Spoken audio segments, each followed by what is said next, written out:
अच्छी प्रकाश व्यवस्था जहाँ पर फ्लिकरिंग नहीं होना चाहिए।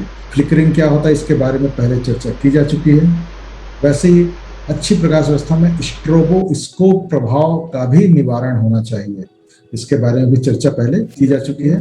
और ग्लेयर का निवारण होना चाहिए अच्छी प्रकाश व्यवस्था के लिए।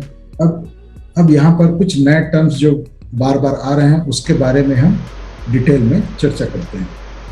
सबसे पहले देखते हैं कि फ्लिकरिंग या झिलमिलाहट ये क्या है, कैसे आती है और इसको हम कैसे निवारित कर सकते हैं। अब ये फ्लिकरिंग पैदा कैसे होता है? जब भी ट्यूबलाइट जो कि अल्टरनेटिंग करंट से संचालित होती है तो अल्टरनेटिंग करंट के जो चक्र चलते हैं उसके साथ ही ट्यूबलाइट की जो प्रकाश है उसकी मात्रा कम या ज्यादा लगातार होती रहती है। इसे ही हम कहते हैं फ्लिकरिंग। इसको हटाने के लिए क्या किया जा सकता है? ट्यूबलाइट के स्थान पर सामान्य बल्ब का अगर इस्तेमाल किया जाए तो इस फ्लिकरिंग से बचा जा सकता है। अब हम चर्चा करते हैं स्ट्रोबोस्कोप प्रभाव की। जब किसी फ्लिकरिंग करने वाला जो प्रकाश स्रोत है उसकी आवृत्ति अगर किसी घूमने वाले यंत्र की आवृत्ति से मेल खाने लगे तब फिर जो यंत्र है वो या तो स्थिर प्रतीत होने लगता है या उल्टी दिशा में घूमता हुआ प्रतीत होने लगता है। इसे ही स्ट्रोबोस्कोप प्रभाव कहा जाता है। और इस प्रकार का जो गलत अंदाज जो मन में आने लगता है उसके कारण दुर्घटनाएं घटित हो जाती है। अगर हम चाहते हैं कि किसी कार्यस्थल से स्ट्रोबोस्कोप प्रभाव को हटा दिया जाए तो उसके लिए हम दो चीजें कर सकते हैं। सबसे पहले तो प्रकाश स्रोत जो कि अगर 3 फेज प्रकाश स्रोत है तो 2 अन्य स्रोत का इस्तेमाल करना चाहिए। सिंगल स्रोत में दिक्कत हो सकता है। और उसके बाद है नेक्स्ट कि ट्यूबलाइट के स्थान पर अगर हम साधारण बल्ब का इस्तेमाल करते हैं, डायरेक्ट करंट से संचालित होने वाले बल्ब का इस्तेमाल करके भी हम इस स्ट्रोबोस्कोप प्रभाव को दूर कर सकते हैं। ग्लेयर जिसको हम चौंध भी कहते हैं, ये मुख्यतः 2 प्रकार के होते हैं। सबसे पहले जिसको हम डायरेक्ट ग्लेयर कह सकते हैं, जिसमें कि जो प्रकाश स्रोत से आने वाली किरणें सीधे आंखों में घुसती है तो आंख थोड़ी देर के लिए देखने में अक्षम सा हो जाता है। तो इस प्रकार से ये दुर्घटना की संभावना बना सकता है।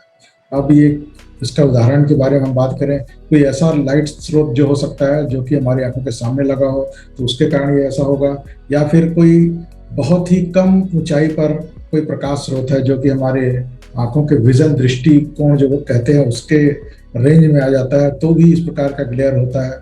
और किसी प्रकार से अगर प्रकाश स्रोत से किरणें सीधे आंख में पड़ती है तो फिर इस प्रकार के आंखों में ग्लेयर की संभावना रहती है, जिससे बहुत ज्यादा डिस्कम्फर्ट होता है, थोड़ी देर के लिए दिखाई देना बंद हो जाता है। अचानक आए तो दिखाई देना बंद हो जाता है और लगातार रहता है तो फिर आंखों में तनाव पैदा होता है और सिर दर्द हो सकता है, निर्णय लेने की क्षमता प्रभावित हो सकती है। अब इस प्रकार के ग्लेयर को दूर करने के लिए सबसे पहले तो प्रकाश स्रोतों के जो तीव्रता है उसको हम कम कर सकते हैं।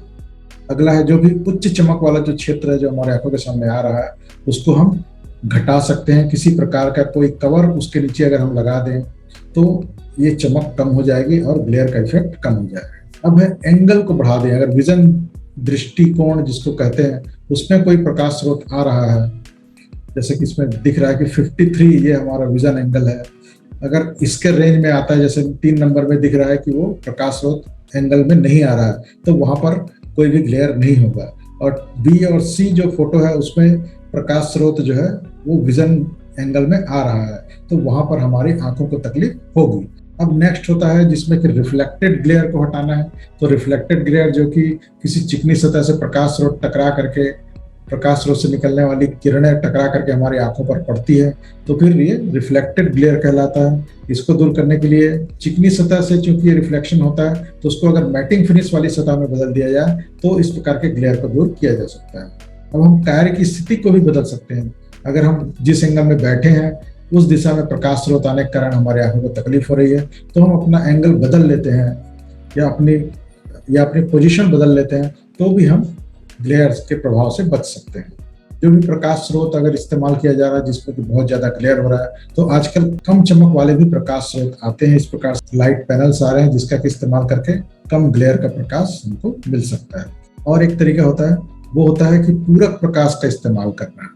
मतलब कि देखने के लिए लाइट जब चालू करते हैं तो हमारी आंखें चौंधिया रही है तो उसको बंद कर दें और उसकी जगह इस प्रकार से कोई टॉर्च या जिसको टेबल लैम्प जिसको कहते हैं उसके माध्यम से कोई कार्य करते हैं तो भी हम इस प्रकार से, जिसमें कि एंगल को चेंज किया जा सकता है, उससे भी हम इस प्रकार के ग्लेयर के प्रभाव से बच सकते हैं। ये वीडियो आपको कैसा लगा। अगर ये वीडियो आपको पसंद आया हो तो इसे लाइक जरूर करें, और अगर अब तक आपने इस चैनल को सब्सक्राइब नहीं किया है तो इसे सब्सक्राइब कर लें, साथ ही नोटिफिकेशन बेल को भी ऑन कर दें ताकि आगामी वीडियो अपलोड होते ही आप तक इसकी सूचना तुरंत पहुंच जाए। तो मित्रों, आज के लिए इतना ही, मिलेंगे अगले वीडियो में, तब तक के लिए नमस्ते।